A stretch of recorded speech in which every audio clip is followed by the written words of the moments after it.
All right, well, let's get going for the second half of our day 2 here at MPC, the Digital Commerce event. For those who don't remember, Will Hernandez, media strategist for Back Bay Communications. We're a PR and marketing firm based in Boston, and really looking forward to this first keynote here this afternoon, because we're going to be talking about what consumers hate about payments. And one thing that I don't really like, and I'll just kind of give my thing that I don't like about payments, is the lack of an easy mobile web checkout, as far as putting in your credentials into a tiny field that's about like that big. And anybody who has like Apple Pay integrated into your mobile checkout or PayPal or something like that, I'll shop at your storefront rather than somebody else's. So keep that in mind. I don't know if we have any merchants in the audience at all, but just something to kind of keep in mind. So that being said, please join me in welcoming Nick Hughes, who's the head of growth at GoCart. Nick, thanks a lot. Appreciate it. Thank you. Wow, that's bright. So hey everybody, Nick Hughes, head of growth at GoCart. Super excited to be talking to you guys today. Oh, there we go. Cool, it is working. So first of all, let's just level set this. Are there any consumers in the audience? Anybody who might be a consumer? Okay, cool. Audience participation is on point. People have had their lunch. We're good to go. Exactly. We're all consumers. That's why this is such an important topic for us to discuss. So you're probably going to see a lot of things in here that you resonate with. So we'll start off first. I want everybody, maybe you close your eyes. Don't close them too tight after lunch. You might have to take a little nap. But let's think about a time that you had an amazing payment experience. Maybe it went really quickly. All the form fills worked up magically through Google, whatever the case may be. Now, what's probably a little bit easier to come up with, let's think about a time you had a miserable payment experience. Maybe the zip code ended up in the wrong address field, or the phone number didn't fill correctly, or you forgot your password and the password reset didn't work the first time, second time, third time, and it's very challenging. Did any of you look like any of these individuals? Maybe you slammed your phone down on the ground, maybe you screamed, maybe you slammed on the keyboard. It's because the convenience factor stopped. And what happens when the convenience factor stops? So does transactions. In fact, 1 in 4 customers will abandon a transaction altogether if they experience friction. That's 25%. Anybody want to tell me a retailer out there, or a merchant period, or a processor, or a fintech company that capitalizes on volume that wouldn't want to see 25% more? It's a huge number. It's a huge number. So what you're going to see from us today, we went through and actually did a ton of consumer research. You're going to hear from some customers on the street. We're going to talk about some of the core pain points that they experience. We're going to break that up into industries, and we're going to do it all within 20 minutes. So first off, the first major pain point. Let's hear from some consumers on the street. I got really frustrated once when I was shopping on because I wrote down my password in a notebook, and I could not find the notebook, so I just ended up not being able to buy one I wanted to because it didn't save. I even subscribe to services like that are supposed to remember it, and it's still instances in which my password, I can't remember my password, and for whatever reason it isn't saved. There's so many moments in kind of my online and digital life where passwords have just been extremely frustrating. My resolution to that recently was right, where you use the system for, it's literally one password and stores all your passwords in a vault. What's really annoying is then when you say I forgot my password and then there's no follow-up email to recreate the process. I try and do different ones for better security, and then every single time I log into a different retailer or platform, I have to reset my password every single time. So passwords are the bane of my life. I'm all for biometrics. Much prefer a simpler, more seamless, secure process. Sometimes I'm too lazy to go through the process of creating an account, and then the next time I'm mad that I didn't do it last time and I have to do it all over again. Passwords are the bane of my life. Did anybody hear that one? Yeah. In fact, 50% of consumers cite that signing up for accounts is a major source of frustration. No one wants to. Which email did I use? What password? I mean, I'll tell you my own personal anecdote. I still can't seem to figure out how to get my utility bill paid correctly for my water side of the things because I went through and set it up. I know my childhood best friend. I know the make and model of my first car, yet I can't get reset at all. So I have to wait for the bill, find the invoice number, and go type it in manually every single time. So consequently, they get paid once every 3 months or so. That's not the only pain point, though. Let's hear about another friction point for consumers. I think it's frustrating when anytime you're checking out, there's a lot of extra steps that are involved in the process that just slow me down. I just want to pay, get done, and move on. My biggest frustration for online payments, I think, is when you have to constantly re-enter all of your details. When you don't have the pre-filled option, you have to go through and enter all of the information every time. I feel like they should be more considerate of me and save me steps. I feel like it's geared for the company rather than for the individual. Sometimes that has stopped me from completing a shopping experience, right? Not having that form already filled out or having to fill it out again. And keep in mind that 25% of people that abandon, 20% of customers actually lose interest before they complete a payment because of all the different things they need to fill out. It takes on average about 3 minutes to go through a guest checkout form. The one lady in there cited that it feels like it's more geared towards the retailer or the merchant than it is for her benefit. Now that's likely the case, right? We, as in the industry, we all want the data, want to be able to remarket to that customer, etc. But if you lose out on the initial transaction, it doesn't matter. So there's got to be a better way, a way in which that data flows freely, but there's not this friction and burden on the consumer going through from a payment perspective. Not really a pain point, but just something to call out.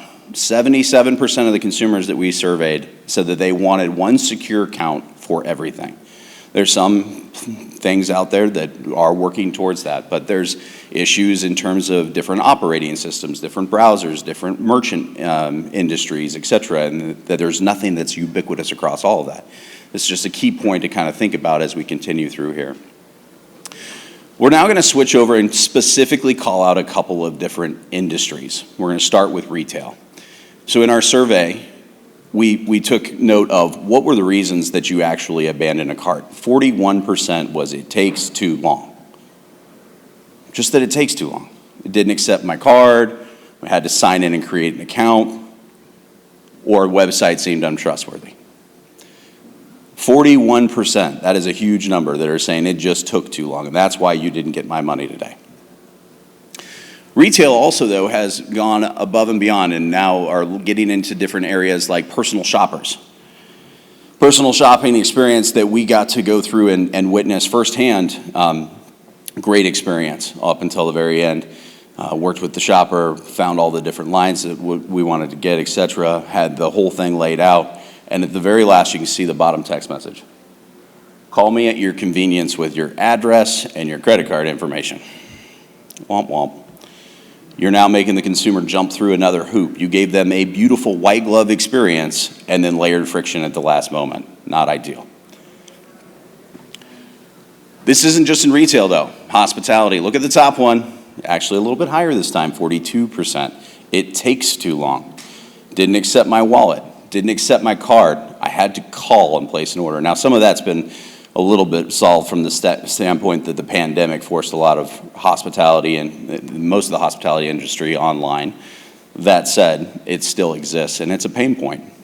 Let's hear about, again, from consumers on the street and their interactions with hospitality. When I order online takeout, sometimes, the checkout page is frustrating. Sometimes they're a little too lengthy, a little too complex. It would be nice just to have like a single sign-off. Each restaurant seems to use their own payment processor, and the payment processor is always different, and there's different requirements. Some of these things just seem cobbled together. I spent probably an hour trying to order takeout yesterday. It did not go through. I had to order it like 4 times. Some things just don't load. It gets extremely frustrating.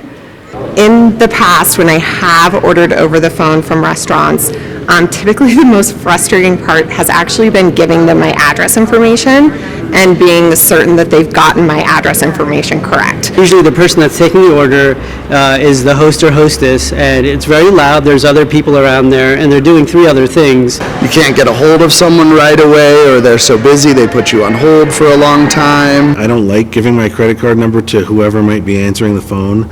Obviously, they're writing it down or they're typing it in somewhere, and once I've given it to them, I don't know where it is after that or what they might or might not do with it. Last guy was smart. Don't want to give that card number over the phone. I mean, the pain points there are very clear and explanatory. We also, though, looked at services, right? And all this goes towards the thesis of what we've created. But in the services industry, there's a big one that stands out here. Quick show of hands in the audience. Who has received a medical bill that in the last year that you had to write down your credit card information on the bottom of it and mail it back? Yeah, that's too many hands. Not only does it take too long, but it is like the process in these spaces has not been reinvented for years. We're writing down credit card information. There's got to be a better way. And I'll tell you what the better way is here in a little bit. Before we do that, let's hear what other consumers said about the services, or services industry. For the most part, if I'm going to pay a large bill, I'd probably write a check. I have had issue making larger payments online. A lot of times there's limits that were preset. Sometimes apps like have spending limits for a day that you can't get over, so paying like a larger bill for a home renovation or a medical bill like that can sometimes be difficult. I absolutely prefer to receive an electronic invoice. I'm trying to cut down on the paper, not kill as many trees. It's just easier for me to file. I don't want paper invoices. It's bad for the environment. It's harder to keep track of. It's much more efficient just to get an electronic invoice. I hate paper invoices. I hate paper generally. 100% electronic every single time because I'm able to go back, find it, search through my emails. It's right there. Paper, I'm a cluttered mess, so I will never be able to keep a paper invoice for longer than a week. I hear you, girl. Me neither. I'm also that cluttered mess. I mean, I think the key component there, right? We want electronic, we want email, we want digital, we want to be able to go back and look at that. We want to be able to pay easily. Sum this up. Logins and account creation, huge form of frustration. Long checkout time, huge form of frustration. Experience across industries is not consistent. There's nothing that works across all of them. Pain point that we want to solve. What that leads to, again, let's go back. 25% of consumers abandon a transaction. It's 25% lost sales, 25% lost revenue for everybody sitting in this room. So we started asking around. There's other things out there. You got Apple Pays, you got Google Pays, you've got Google Chrome, right? Like, how are you happy with it? 1 in 2 said no. 1 in 2 said, well, it works. I mean, my case in point, I've got 8 devices in my household, 3 different operating systems. Depending on which one I'm on, I can use Apple, I can use Google, I got the Chrome, it's getting consistent across each and every one of them. There's nothing that rules everything. Consumers want that.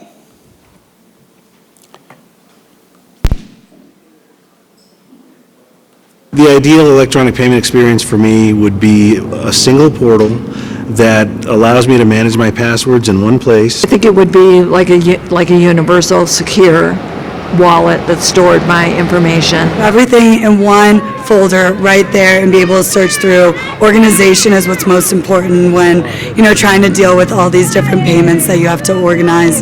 Having everything, all my information centralized in one location and knowing it's very secure.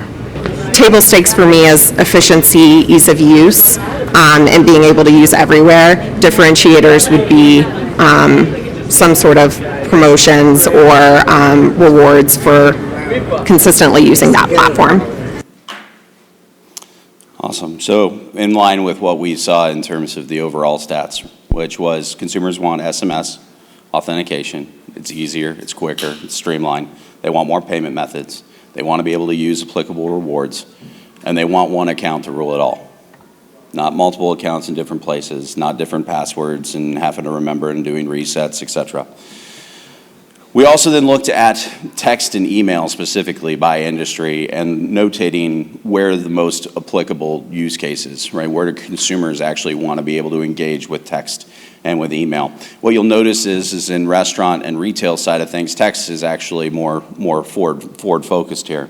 The healthcare and services side of it, email is a little bit more forward focused, which makes a lot of sense when you start thinking about going back and searchability. It's hard to search text messages. It's a lot easier to search email. But the fact remained that digital was forefront, not paper. So all this led us to create GoCart. GoCart is a streamlined experience. It allows for a consumer to be recognized via an email address, prompted with a one-time passcode through SMS, where they have access to all their credentials, different billing information, shipping details, payment details, etc. We really focused it on a couple of different components. We wanted to make sure that this was universal. It worked for all. Right, so in the retail side of things, we looked at shipping preferences, shipping options. On the hospitality side, obviously tips are key and critical. How does that all flow in and interact within the solution? On the services side, line item details. People need to know what is it that we're actually doing. So we created it, and we created 3 different forms of it. And you'll see it kind of playing through here. We'll start here at the top with the first one. We've got the ability from an email perspective to have a Pay Now button embedded in that email where once identified, all credentials are there and I can pay. We've got the ability through text message where that link can also be placed in a text message. Once it's authenticated by copying in from the messages that you received, you can merely pay. And we have it online, whereas you're going through and filling out that 3.5-minute journey, right? Email, phone number, name, shipping, billing, payment details, son's first name, son's last name, right? Whatever the case may be in each of those checkouts. Now off of an email address, you're recognized, you can just bypass and pay. The goal is to reduce that cart abandonment, expediting that guest checkout. The goal is to give new ways to engage and re-engage your customers through virtual path forward. And the best part is it's no rip and replace of current technology. It's a simple layer on. We're going to be demonstrating here in the expo. Please feel free to stop by, have more conversations. Love to talk about use cases that you may have for customers or yourselves. And with that, I'll open it up for any questions. You have a booth right next door here? I do. Yes, sir. I believe it's 13, but I don't think there's numbers on them. When you walk in, hang a right, go all the way to the end.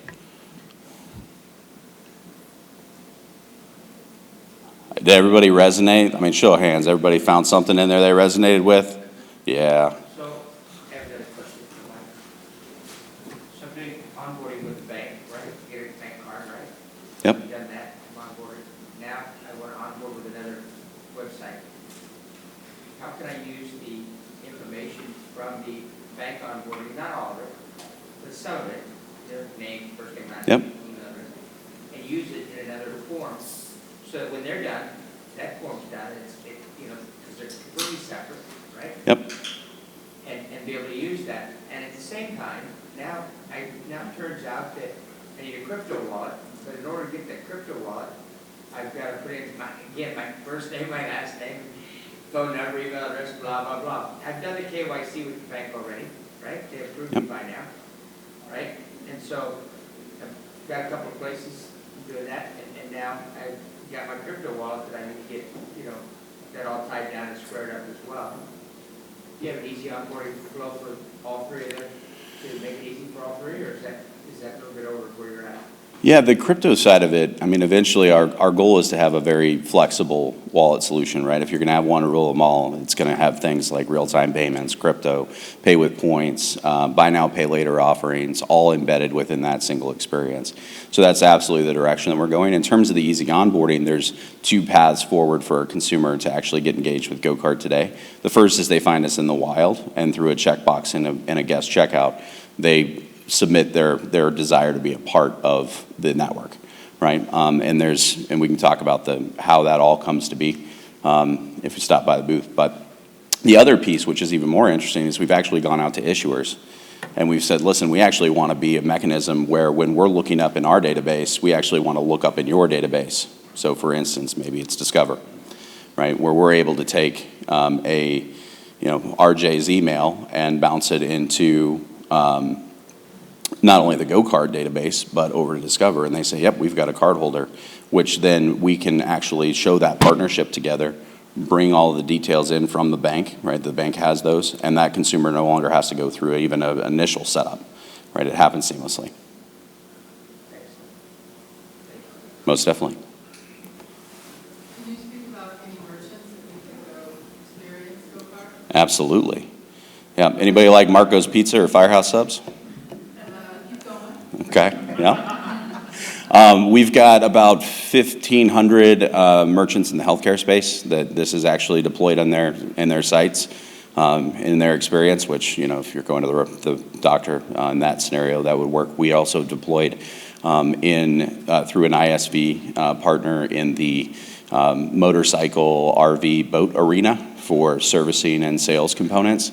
Then I mentioned the Firehouse and the Marco's Pizza as well. And then recently rolled out as well with an ISV partner that heavily focuses on the pizza space. So they turned on about, was it 1,500, I think, of their merchants overnight. And we've seen phenomenal traffic from that in the last couple of weeks. My question is more about the reseller model and how it fits with resellers. Like, I'll just use an example, Shopify. Yep. They kind of shut the reseller out of all the different pieces of the payment, so they're not able to bring their own merchant account. Yep. ISOs make money off of processing as well as the gateway, maybe tokenization. If they resell this product, do they have to do the processing? No, we are not a processor. So they can bring their own merchant account? They can. Correct. We are agnostic to payment. So that's another thing that we looked at in this ecosystem, right? There's a bunch of ring fences that are coming up. You've got Shopify and the Shop Pay product it's only their experience, their customers can expand. Others are doing the same thing, right? Olo came out with Olo Pay. That's part of their PayFac as well as consumer recognition. You've got Bolt and Fast and others that have gone out, but they're very focused in a specific segment. We looked at it and said, we want to play across industries. We want to play up market, down market, both enterprise and SMB, and we want to enable the channel to go out and have this as a value-added solution to be a part of their ecosystem. So we don't care about the payment processing side of it. We care about the consumer recognition piece. Thank you all.